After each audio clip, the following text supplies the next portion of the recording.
नमस्कार, आपण पाहत आहोत प्रतिदिन वार्ता आवाज जनतेचा। पूर्णा पांगरा वाई हिवरा रस्त्यावर गिट्टीचाच खेळ।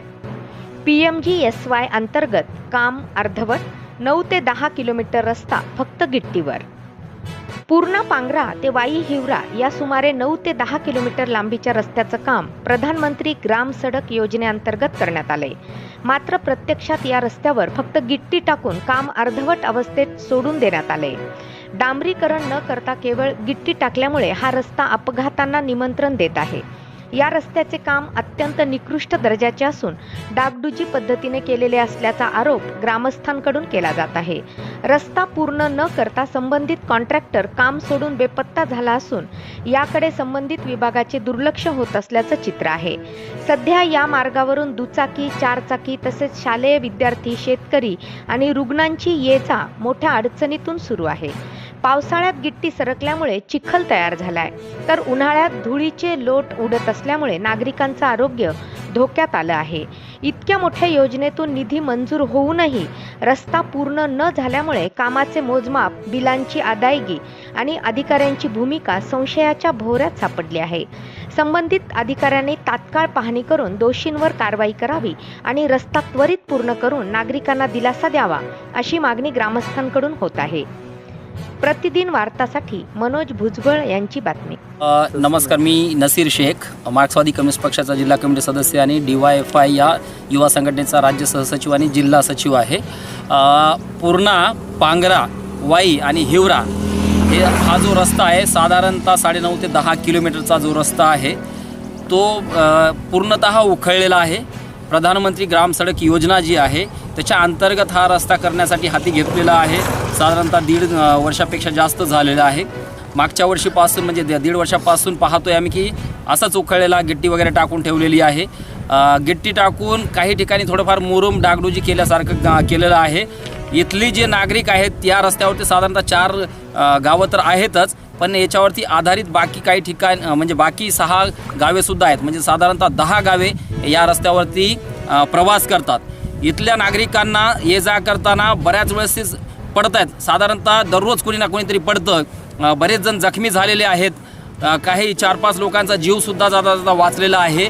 तर हा जो रस्ता आहे आदर्श कन्स्ट्रक्शन लातूर यांचा आहे। त्यांनी हा रस्ता खरं तर करून द्यायला पाहिजे होता वेळेमध्ये। तो रस्ता अजूनही नीट झालेला नाही आहे।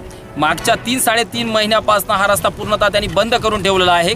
त्यांना आम्ही जेव्हा विचारणा केली या संदर्भाने तर ते कारण सांगतात की समृद्धी महामार्गाचे अवजड वाहने इथून जातात म्हणून तो रस्ता करता येत नाही।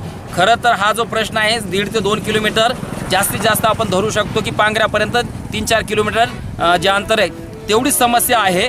पुढचा पांगऱ्यापासून वाई आणि हिवऱ्यापर्यंतचा रस्ता ते सहज करू शकतात, परंतु ही कारणे समृद्धीची कारणे सांगून तो रस्ता केला जात नाही।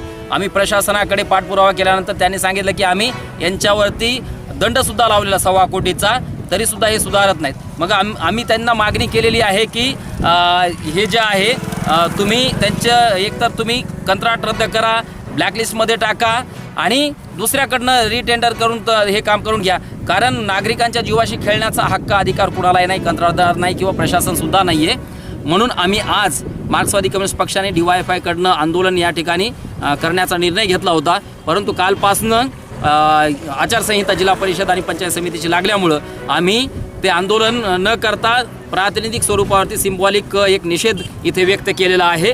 आणि पुढच्या आठवड्याभरात आम्ही त्यांना एक वेळ दिलेला आहे आणि वाघ म्हणून जे प्रधानमंत्री ग्राम सडक योजनेचे सिनियर अभियंते आहेत त्यांना आम्ही सांगितलेलं आहे किंवा त्यांनीच आम्हाला शब्द दिला आहे की पुढच्या सोमवारपर्यंत किंवा एका आठवड्याभरामध्ये ते रस्ता करून देतील किंवा त्याच्यावरती पर्याय काढतील। पुढची भूमिका काय असणार आहे? काही झालं नाही, पुढची भूमिका काय असणार आहे? आठवड्याभरामध्ये जर हे रस्ता समजा करण्यासाठी सुरुवात केली नाही तर आम्ही आक्रमक आंदोलन करणार आहोत।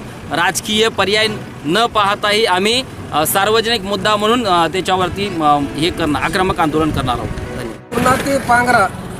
पूर्णा ते पांगरा मार्ग हिवऱ्यापर्यंत जवळपास 9.5 किलोमीटर हा जो रस्ता आहे पूर्वी अतिशय खराब झालेला होता आणि 5-6 गावच्या लोकांनी, सरपंचांनी सांगितले की आमदार साहेबांकडे मागणी केली होती की या रस्त्यासाठी काहीतरी करावं किंवा नवीन रस्ता करण्यासाठी एखाद्या कोणीतरी योजनेमधून करण्यात यावं अशी मागणी केली होती. त्यावर आमदार रत्नागिरी गुट्टे यांनी शासन दरबारी प्रयत्न करून हा रस्ता प्रधानमंत्री ग्राम सडक योजनेमध्ये त्याचं जे सर्वे वगैरे करून ते घ्यायला लावला. त्याच्यामध्ये खासदार साहेब संजय जाधव यांचा बी सहभाग आहे, नाही असं नाही.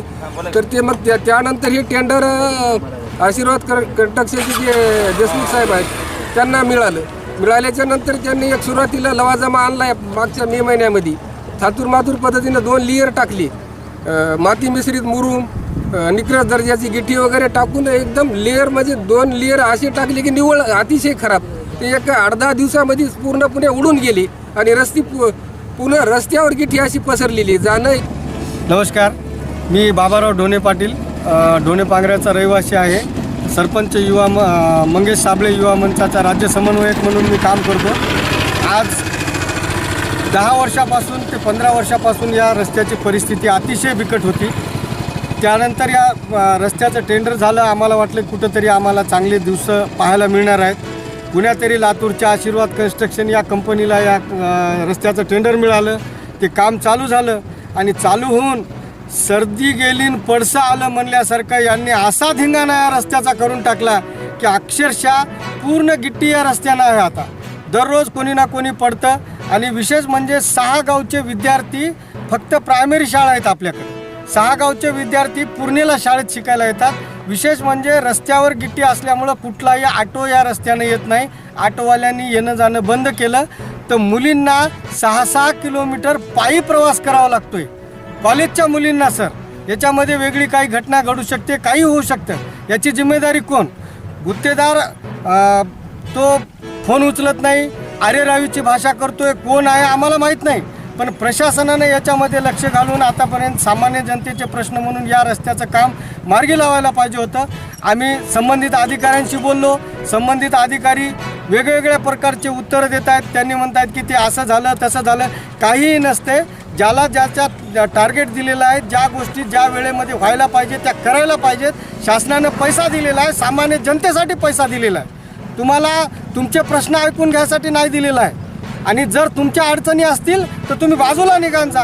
या रस्त्याचं रिटेंडरिंग करा आणि या जनतेला तुम्ही सेवा द्या. सेवा देण्याचं काम या सर्व लोकप्रतिनिधीलाही मी हात जोडून विनंती करतो. आमचे डॉक्टर रत्नाकर गुट्टे साहेब असतील, आमदार साहेब असतील, खासदार साहेब असतील, तुमचा सगळ्यात जिव्हाळ्याचा मतदारसंघ या 6 गावं आहेत. सगळे लोक तुम्हाला प्रेमापोटी सगळे विनंत्या करून बसले. पण कुठं काय घोडं पेंड खातं याचं आम्हाला कळत नाही. आमच्या रस्त्याचा मार्ग कधी सुटेल?